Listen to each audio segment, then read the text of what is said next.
Puerto Rico, how to destroy your territory. Welcome back to your favorite channel, fellas. Puerto Rico, often referred to as the Island of Enchantment, has long been celebrated for its breathtaking landscapes, lively music, and warm hospitality. Its unique position as a U.S. territory has endowed it with a rich cultural tapestry and a complex history. Yet, beyond the picture-postcard imagery and colorful festivals lies a territory grappling with a set of challenges that pose a significant threat to its prosperity and stability.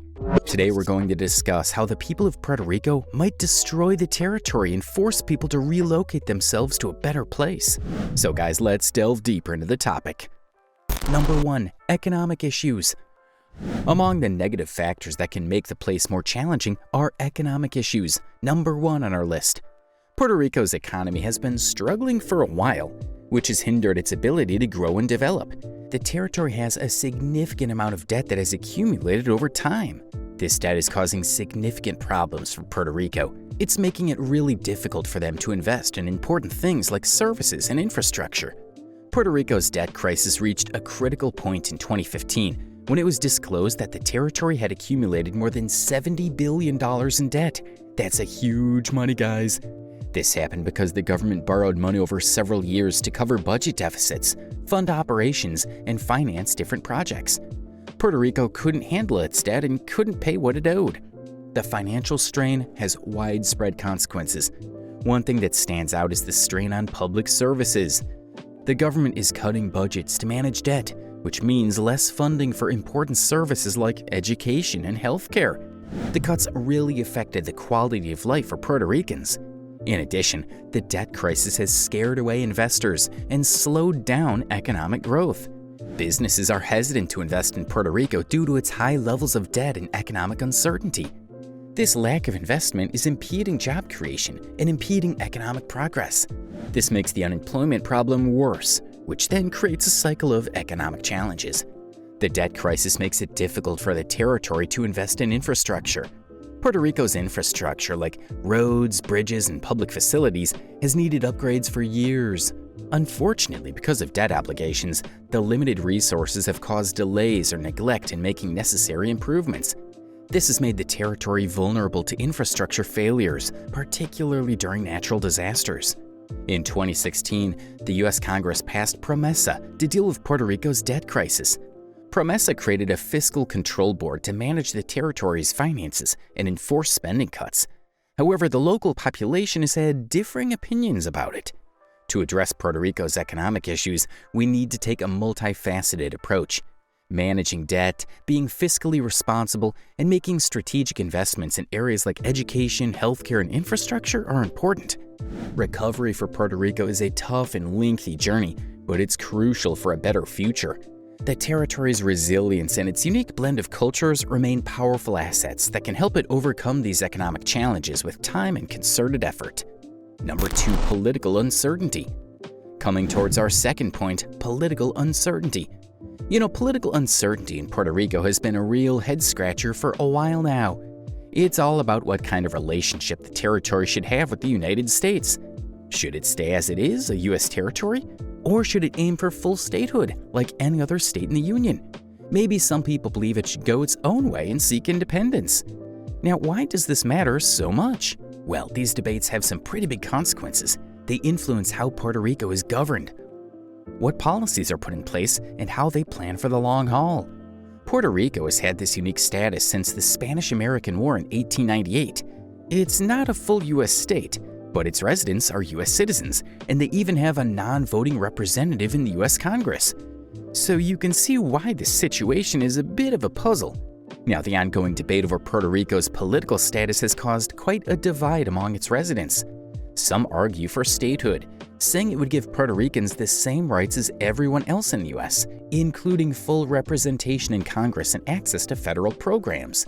But others prefer to maintain the current territorial status, or maybe even go independent, fearing that full statehood might mean losing their unique culture and autonomy.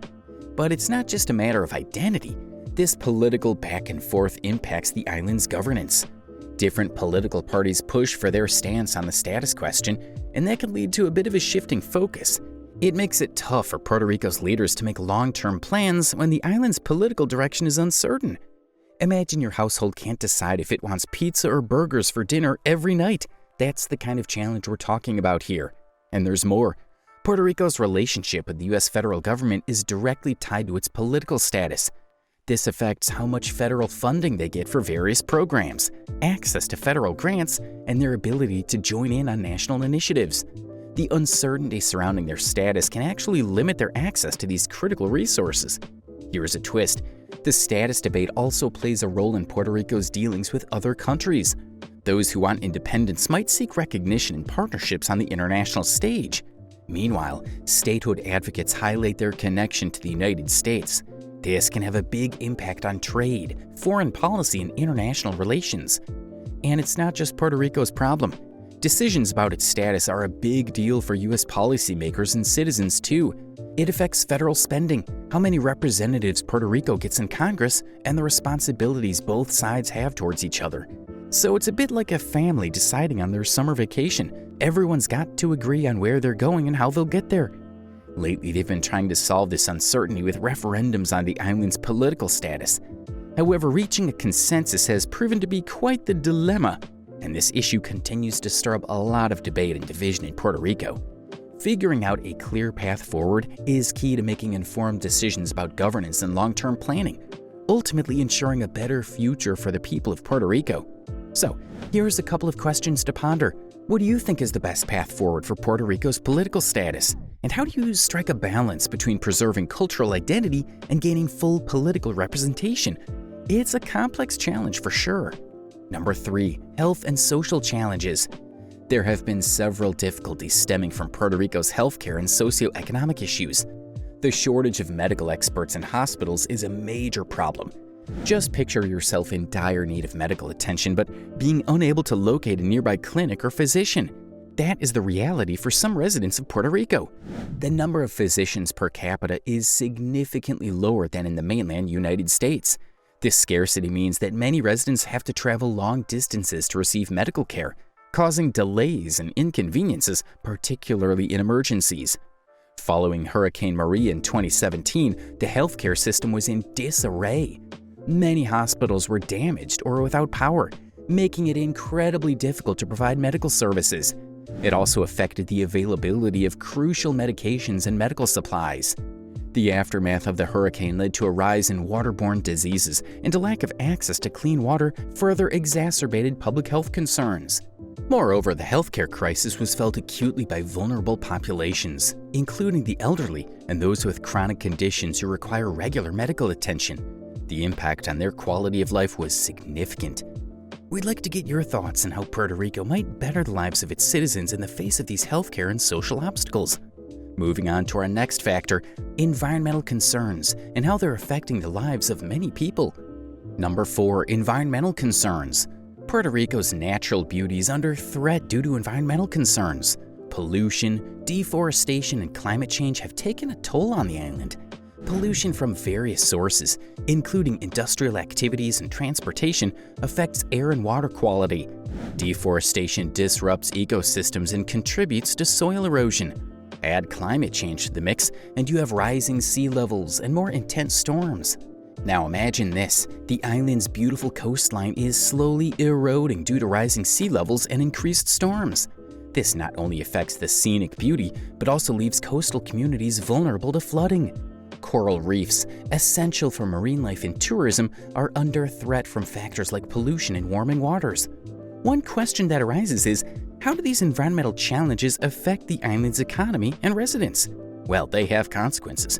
Coastal erosion can harm tourism, a crucial economic sector, and the loss of coral reefs affects fisheries.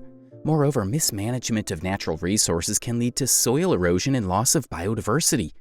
These issues are not just about the environment, they impact the quality of life for Puerto Ricans. Protecting this paradise requires a concerted effort to balance development and environmental preservation. What else? Infrastructure vulnerability is another arising and major issue. Let's talk about it. Number 5, infrastructure vulnerability. Old structures and roads aren't the only ones showing their age in Puerto Rico. It includes vital infrastructure like those that supply water and power. Much of the island's infrastructure was built several decades ago and has not been updated since. Do you know that some of Puerto Rico's power plants and water treatment facilities are somewhat ancient and in need of replacement? Power outages and water shortages are more likely to occur in the region because of the increased likelihood of breakdowns caused by the age of the infrastructure. For instance, Hurricane Maria in 2017 caused months of outages in Puerto Rico due to the collapse of the island's already shaky electrical infrastructure. Water distribution networks are also hit hard. Improving preparedness for future calamities calls on modernizing the infrastructure. The insecure infrastructure not only endangers public safety, but also slows economic growth. In turn, this can have an impact on the island's economy and the number of jobs available there. Puerto Rico still faces significant challenges in healthcare and social issues. The lack of medical experts and healthcare facilities, worsened by the aftermath of Hurricane Maria, has negatively affected the well-being of the residents. To improve the quality of life for everyone, what actions do you think the government needs to take? Let us know in the comments below. Now, if you like this video, consider subscribing and also with eye on future videos. Anyway, thanks for watching, and see you in the next video of Earth Basics.